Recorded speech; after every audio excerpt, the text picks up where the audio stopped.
Dear viewers, আপনাদেরকে আজকে নিয়ে আসলাম চট্টগ্রামের ডিসি পার্কে।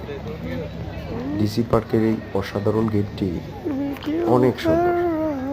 দেখতে পাচ্ছেন ফুলগুলো, বিভিন্ন রকমের ফুল দিয়ে সাজানো এই গেটগুলা অসাধারণ। ফুল ভালোবাসে না এরকম কোনো মানুষ পৃথিবীতে আসলে খুঁজে পাওয়া যাবে না। দেখতে পাচ্ছেন বিভিন্ন কালারের ফুল, অস্থির রঙিন ফুলে অস্থির অবস্থা।